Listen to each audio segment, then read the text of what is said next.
So to begin with, again, a little bit of mapping, referencing again Buddhist language. Nama-rupa vijnana. It's name-form consciousness. Words that we get some idea about but probably don't really penetrate.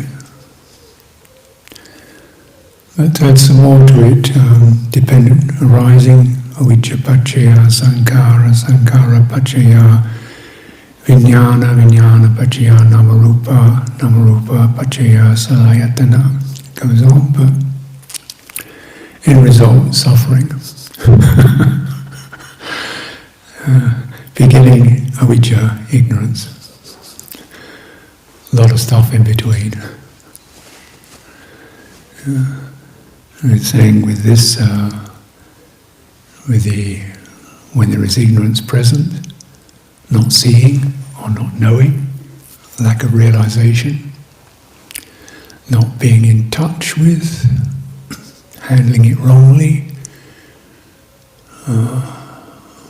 attention disorder, how you want to put it. This is not a sort of like a lack of intelligence, just something skewed, something not really right. When that is present, these conditioning forces, sankhara, activations, programs, rise up and start conditioning consciousness. Consciousness, conditioned consciousness. And when that's there, when there is consciousness, conditioned consciousness, there's always something to be conscious of, form, and some kind of perception, feeling occurs with that. And some kind of framing up of attention that occurs within the field of consciousness, with any sense field, visual, some kind of picking out an object. That's called attention. And some kind of inclination, interest, aversion, shifting. That's called intention, cetana. And there's contact. It's happening to me. And within that, this is Dhamma. With that comes the experience, I'm inside all this. I'm in this. I'm in this visual world. Sights are happening to me, coming into me, sounds, touches, fragrances entering me, thoughts surrounding me, flooding me, sort of throwing me around. The arising of I am within all this. And such a unquestioned basis that from that I am within this, the I am within this attempts to make some kind of reasonable home out of all this, some abiding place out of all this, some sort of steady, calm, manageable, comfortable, nourishing, whatever, out of all this. And it takes work. And it doesn't really work. It's like ironing the waves of the sea.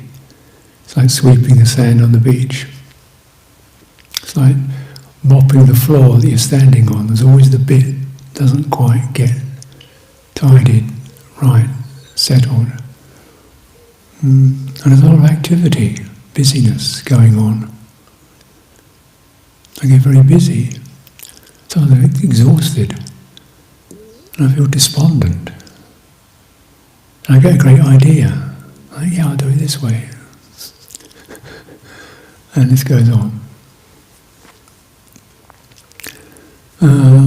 So the Dhamma question is, who's in all this? Who is it? The activities can be courageous, noble, virtuous, or manipulative, corrupt, domineering, feeble. It could be anything. But put that aside for a moment, and who's in this? Don't know.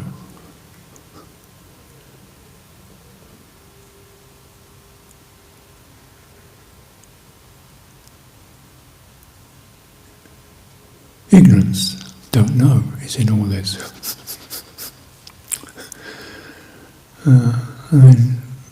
Maybe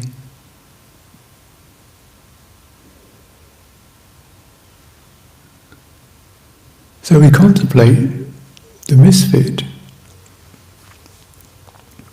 or there's an awareness of this misfit as not being it's socially inconvenient and personally awkward. From a Dhammic point of view, it's a learning place. It can be very frustrating personally, and feeling you're a failure, you can't make it, and think people don't like you, it doesn't work, and wrong place, situation's not right, do this, do that, can't get what I want. I try so hard, and I've got to keep doing everything, and make everything work, and fine, and I'm really appreciated, and perhaps I'm getting it wrong, but I don't be a control freak. Same time to be responsible, but I don't want to be a control freak. I take charge. I don't want to be domineering, but I don't want to be pathetic either. I don't want to be just a dish rag, blindly following orders. But I don't want to just be some pathetic, pouting rebel all the time.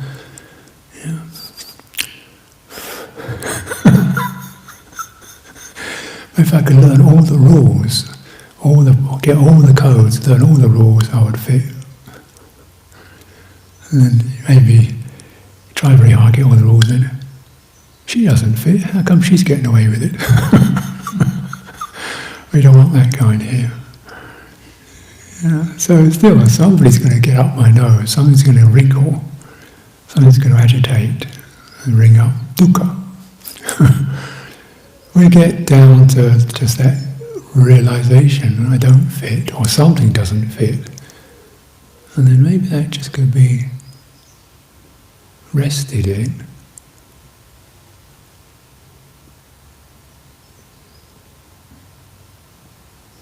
What is that? Awareness?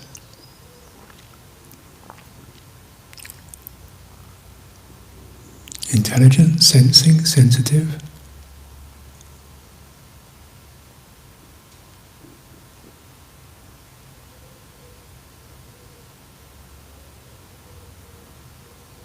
Maybe we lead from there. Or let it lead from there.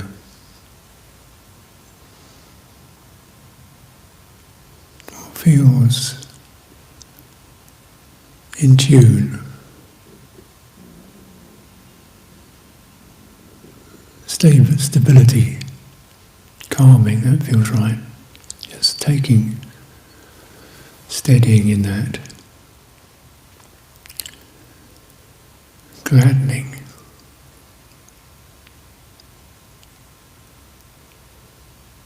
In that.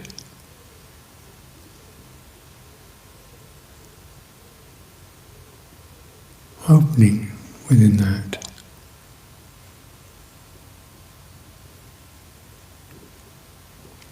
Relinquishing the agitation, the pressures, the boundaries, the clamour within that.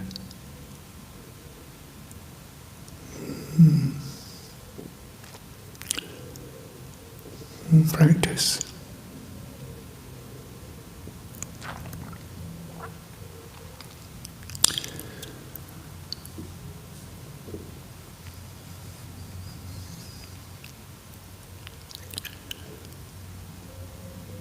Feel it.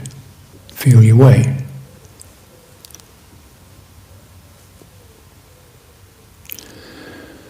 As it said, the dependent ceasing of this mass of suffering,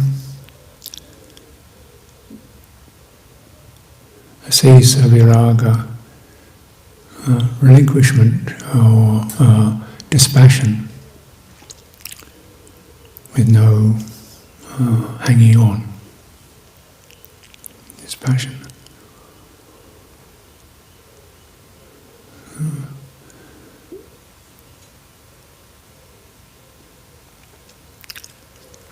Now, we don't really see ignorance, we don't really see passion, we don't think we're necessarily blazing with passion, and we don't really perhaps like or understand the idea of dispassion. It sounds a bit cold and damp to me. But this isn't about seeing things, it's about feeling something. That's where you enter. The citta feels things. It feels the raga, this compulsive, addictive surge, rips through it, throws it out. And it feels dispassion, cooling. Allows it to consolidate and settle in itself. And that feels good. There's a happiness there. The happiness of the Buddha, such that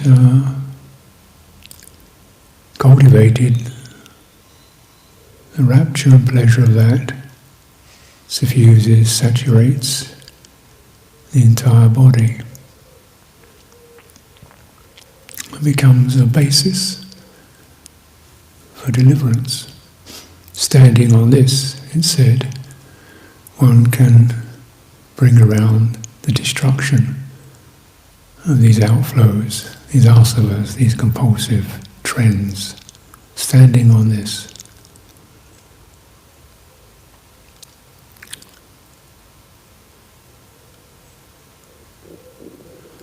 Standing on perception, standing on feeling, standing on formation, standing on form, standing on consciousness.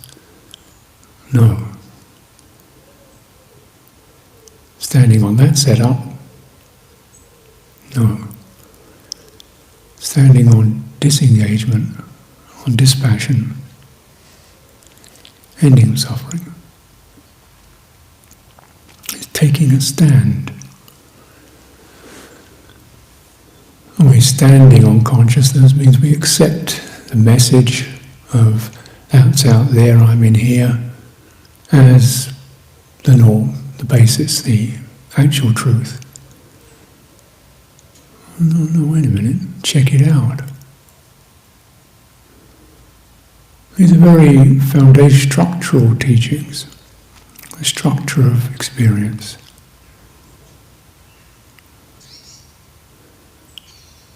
Feel it out. Now, this can sound kind of abstract and metaphysical, but then we meditate. And meditate is a very earthy, embodied experience. Walking up and down, the four postures of the body. There's nothing metaphysical about that.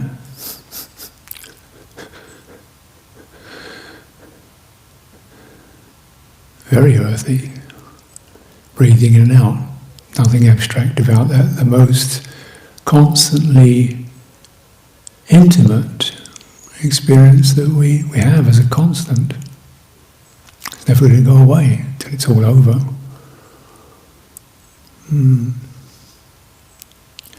So how is this relevant? Because when we even just recognize what you do, if you meditate on body, on breathing, on walking, you use attention. You use intention. And those are factors of Dhamma. So you begin to tweak, change this operation from self-bound, I do this, I feel I want this, I go here, habitual things we attend to, and even habitual ways in which we attend. Attention is a sankhara, it's conditioned. What we attend to, how we attend, are formative of who we experience ourselves or how we feel ourselves as being. Very simply speaking, you can notice yourself. If you have really wide attention, things tend to calm down, spacious, but it can get kind of fuzzy. Narrow attention, things sharpen up, very clear, you can get very tense. Tight, obsessive, you know that thing, pedantic, so busy crossing the T's and dotting the I's you can't read the words anymore. Or just going to spacious where you can't even see the words on the page anymore, it's just a blur.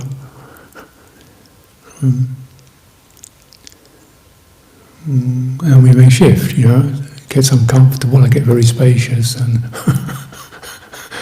not my issue. And then I get obsessively engrossed in a particular detail, person's behaviour, this, that, the other.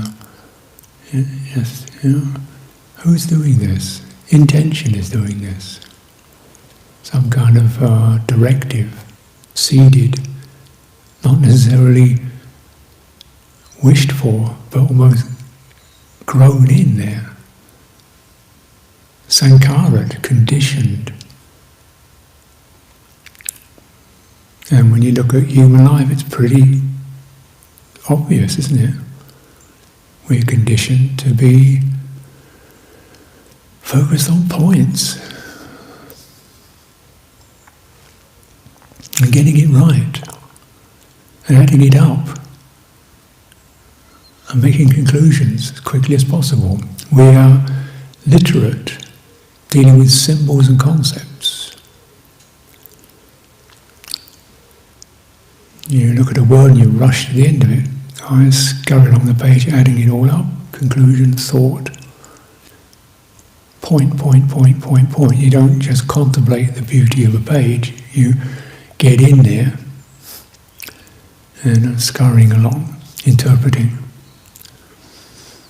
Nothing wrong with it, but that's a powerful condition. That conditions your attention and your intentions. Move along, get to the end, find the result. Good. Next thing. Sort it out, interpret it. Then you'll get the answer, which is again conceptual. 2 and 2 equals 4. It's conceptual, abstract. And that gives us a feeling of, yep, that's right. What does it feel like? Nothing.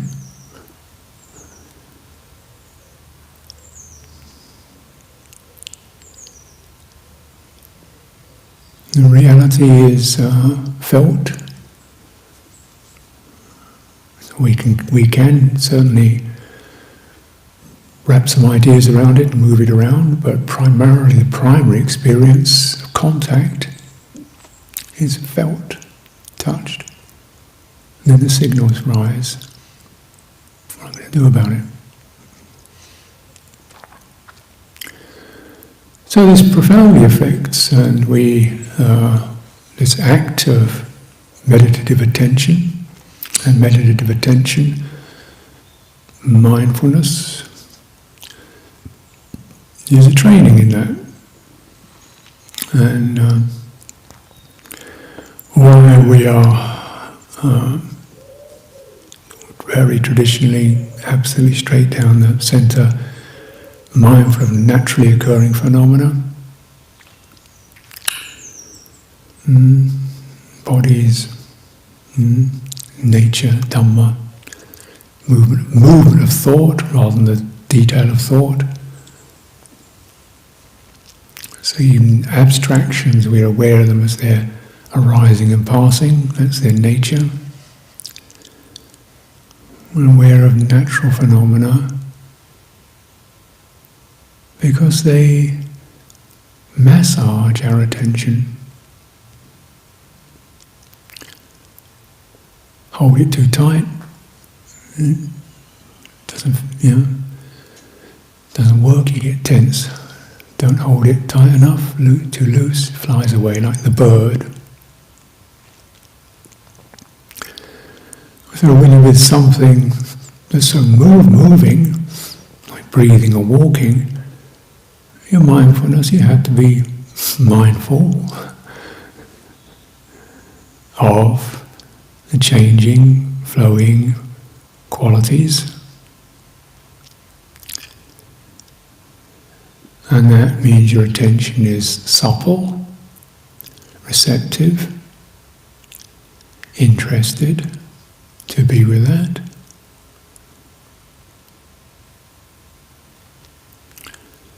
In this way it shakes off these hindering qualities. And if that mindfulness is fully followed through and deeply immersed, you don't have to create an identity out of it. It's just walking along. You don't need to be good at it or bad at it, because that's beside the point, that's abstract.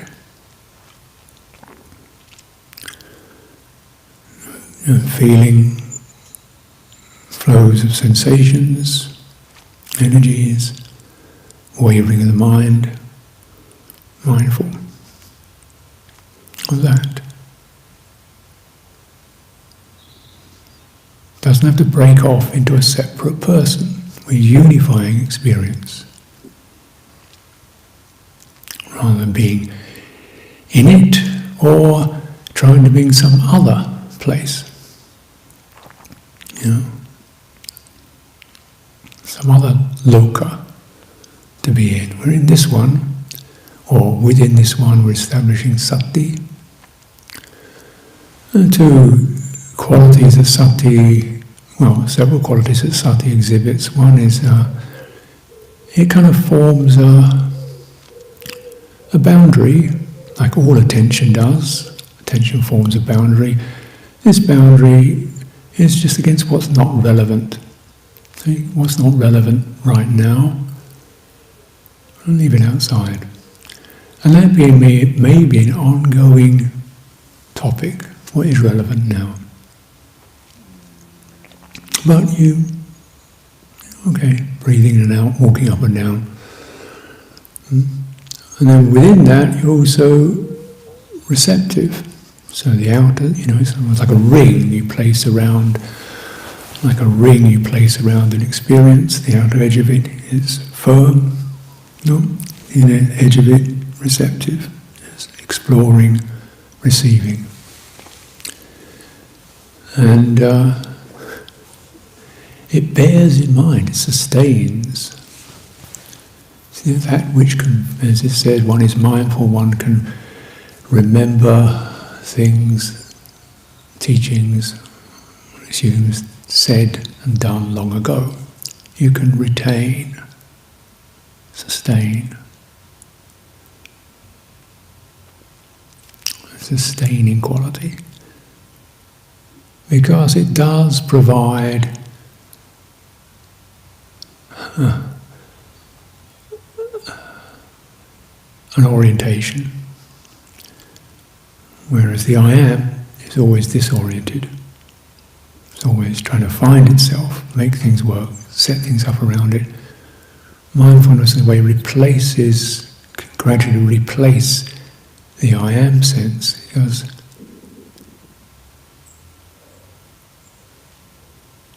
There's no drive to make something happen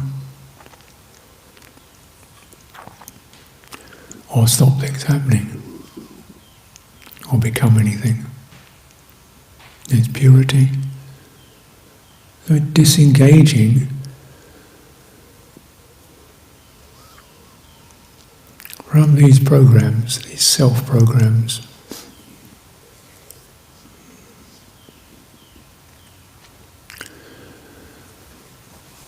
Now you're learning, we learn from the body, we learn from breathing, we learn from walking, we learn from these fluid natural systems.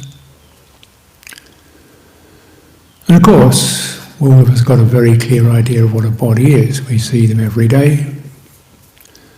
That's that thing.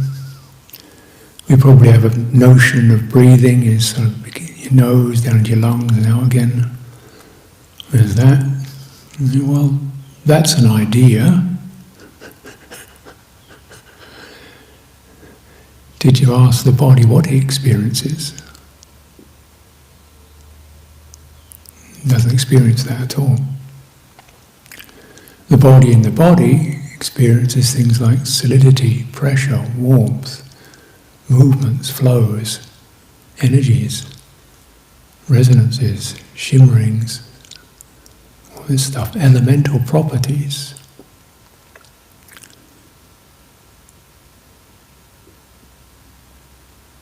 So, really getting your attention in touch with the reality of the body.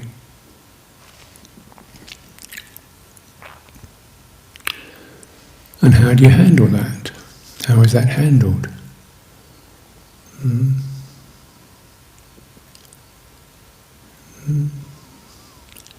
We're handling it in a way that allows it to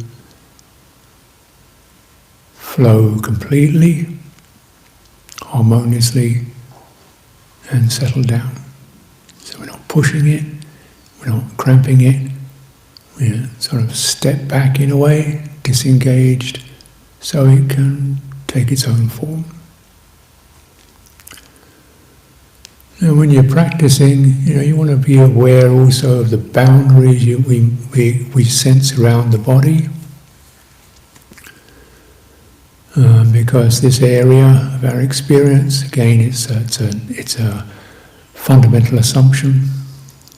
I am in this. There's the world around me. I'm in this bag of skin. Or in this psychological predicament. This kind of person, and there's other things around me. Where's the boundary between me and it? Between my body and the space? Can you feel it? Can you relax it? Can you breathe through it? How much boundary do you need when you sit still? How much boundary do you need when you walk up and down a path on your own? Nothing's going to bother you.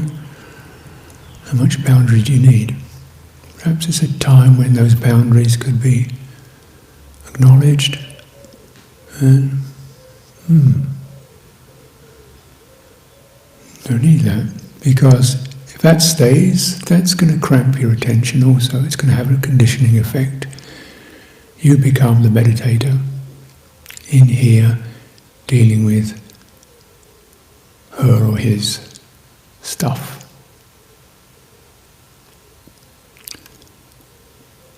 And that is an opposition that's going to give rise to calm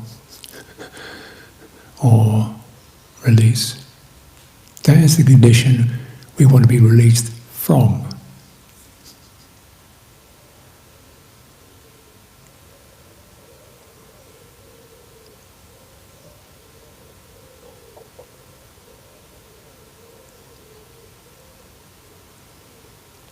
So you'll notice where the boundaries are experienced. It can be physical,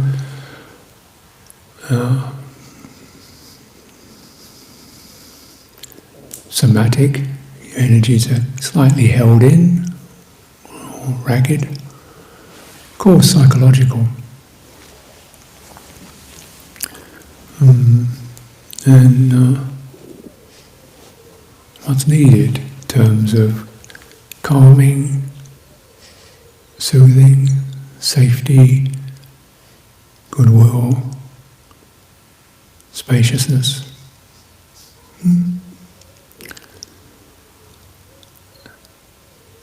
Yeah, these are not unusual words, are they? Not technical jargon.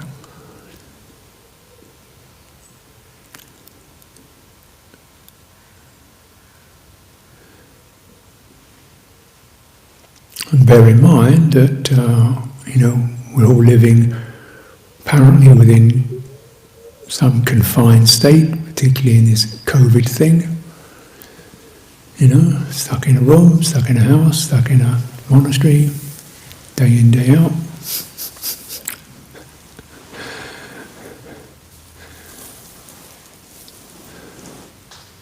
But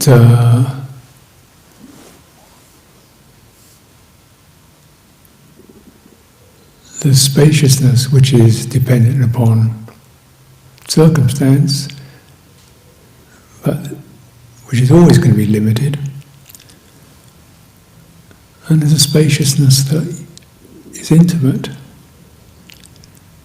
that doesn't have to be confined. And this is a matter of releasing, dispassionately releasing these places, compulsive places. We get very passionate around our boundaries. Right?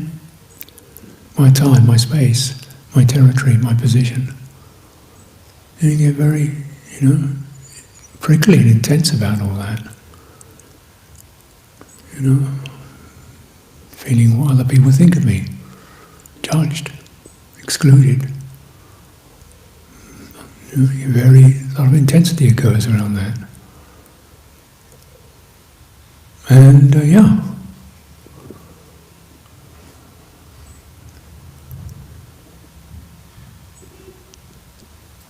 and it may very well be the case the one is judged, but you don't. If that's the case, you don't have to live and be conditioned by that. This spaciousness is intimate, possible, unconditioned.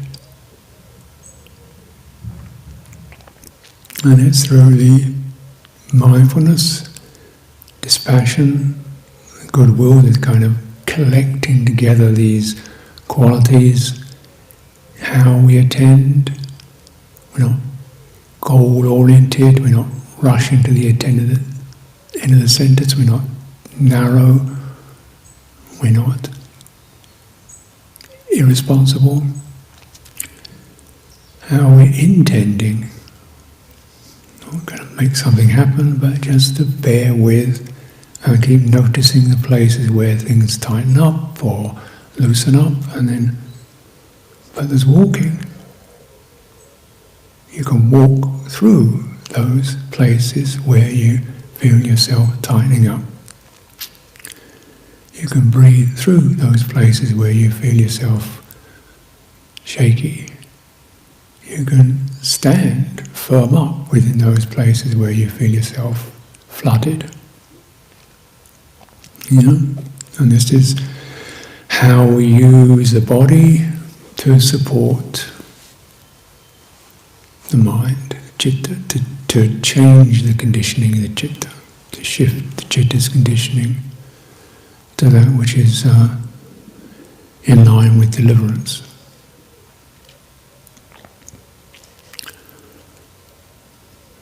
And as it said, there is this place where there's careful placing and sensing, vitakka vichara, placing your attention, sensing what's there. There is the gladdened state, piti sukha. There is disengagement. Standing upon this, one can bring around the destruction of the taints, of the asava.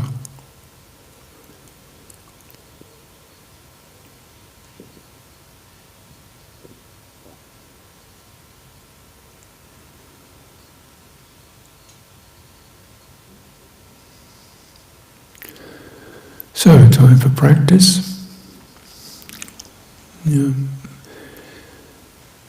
Sustain through the movement of the body, all of it. Keep your attention smoothly sustained through the movement of the breathing. Your attention smoothly sustained through the arising, pausing, inhalation, exhalation. Let it flow through and keep sensitizing to the feel of that. It's a different kind of attention of receptivity rather than domination.